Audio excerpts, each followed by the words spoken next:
UP विधानसभा के सत्र में पहले आज सर्वदलीय बैठक विधानसभा अध्यक्ष सतीश महाना की अध्यक्षता में बैठक हुई। विधानसभा में हुई सर्वदलीय बैठक की बड़ी खबर आपको बता दें, जहां पर यूपी विधानसभा के सत्र से पहले सर्वदलीय बैठक हुई है और बड़ी खबर आपको बता रहे हैं, जहां विधानसभा अध्यक्ष सतीश महाना की अध्यक्षता में बैठक हुई है। बड़ी जानकारी आपको बता दें, जहां पर सभा में सर्वदलीय बैठक की गई। बड़ी जानकारी आपको बता दें, यूपी विधानसभा के सत्र से पहले सर्वदलीय बैठक विधानसभा अध्यक्ष सतीश महाना की अध्यक्षता में महत्वपूर्ण बैठक की गई और सर्वदलीय बैठक बुलाई गई थी। विधान भवन में सर्वदलीय बैठक हुई है। विधान भवन में ये बड़ी खबर आपको बता दें, यूपी विधानसभा के सत्र से पहले सर्वदलीय बैठक विधान भवन में सर्वदलीय बैठक बुलाई गई थी और विधानसभा अध्यक्ष सतीश महाना की अध्यक्षता में बैठक बुलाई गई। बड़ी खबर आपको बता दें, जहां विधान भवन में सर्वदलीय बैठक हुई है और यूपी विधानसभा के सत्र से पहले सर्वदलीय बैठक बुलाई गई। बड़ी खबर आपको बता दें, यूपी विधानसभा के सर्वदलीय बैठक विधानसभा अध्यक्ष सतीश महाना की अध्यक्षता में बैठक बुलाई गई और विधानसभा में हुई सर्वदलीय बैठक। अधिक जानकारी के लिए संवाददाता एसके वाजपेयी हमारे साथ जुड़ चुके हैं। एसके वाजपेयी, बैठक को लेकर क्या कुछ महत्वपूर्ण जानकारी?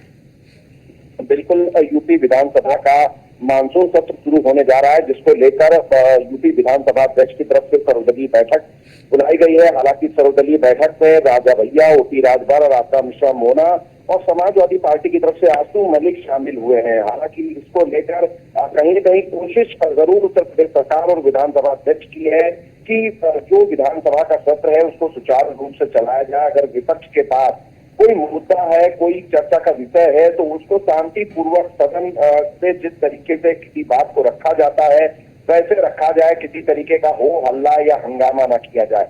हालांकि इसको लेकर उत्तर प्रदेश भारतीय जनता पार्टी की तरफ से भी ये विश्वास दिलाया गया कि जो भी विषय विपक्ष की तरफ से सदन में उठाया जाएगा, सरकार उसका जवाब देने के लिए तैयार है और सरकार उन सभी विषयों पर चर्चा भी कराने को तैयार है जिन विषयों को विपक्ष चर्चा कराना चाहता है। लेकिन सदन की कार्यवाही चूंकि 5 दिनों की है, तो ऐसे में सदन की कार्यवाही ना बाधित की जाए, उसको सुचारू रूप से चलने दिया जाए, जिसको लेकर हालांकि सभी जो सत्ता पक्ष और विपक्ष के दल हैं उसमें सहमति बनी है। अब देखना यह है कि कल से जब यूपी विधानसभा का सत्र शुरू होगा तो किस तरीके की तस्वीरें रहती हैं और क्या कुछ निकल कर सामने आता है, जिसके बाद सदन की कार्यवाही आगे बढ़ती है। तो थोड़ा सा इंतजार जरूर है। हालांकि इस इंतजार में कोशिश यही है दोनों पक्षों की तरफ से कि विपक्ष भी चाहता है कि सत्ता पक्ष को घेरा जाए और सरकार चाहती है कि सदन को जलाकर कहीं न कहीं जिन अध्यादेश और विधेयकों पर चर्चा करानी है, जिस अनुपूरक बजट को लेकर सरकार को चर्चा करानी है, उन विषयों पर चर्चा हो। हालांकि विभिन्न ऐसे मुद्दे हैं जिनको लेकर सदन के हंगामेदार होने के आसार बने हुए हैं। बिल्कुल एसके वाजपेयी, क्योंकि आपने अन्य मुद्दों को लेकर भी बात की है, जाहिर सी बात है कई मुद्दे जो है विपक्ष की तरफ से उठाए जाएंगे। अब क्या लगता है एसके वाजपेयी, क्योंकि देखिए चुनाव के बाद ये पहला सत्र है, कितना हंगामेदार इस बार का सत्र रहने वाला है? बिल्कुल, निश्चित तौर पर बहुत सारे ऐसे मुद्दे हैं जिसको लेकर लगातार अभी सोशल मीडिया पर सत्ता पक्ष और विपक्ष के बीच आरोप प्रत्यारोप का दौर जारी है।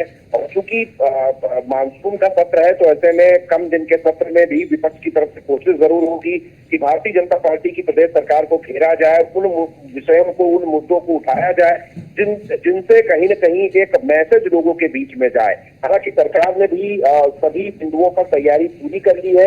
अब देखना है कि क्या कुछ विपक्ष की तरफ से सवाल उठाए जाते हैं और उनका किस तरीके से सत्ता पक्ष की तरफ से जवाब दिया जाता है और सदन की कार्यवाही को सुचारू रूप से चलने के लिए कहीं न कहीं विपक्ष के साथ सामंजस्य बैठाया जाता है। ठीक है, इसके बाद में तमाम जानकारी के लिए जुटने के लिए आपका बहुत बहुत शुक्रिया।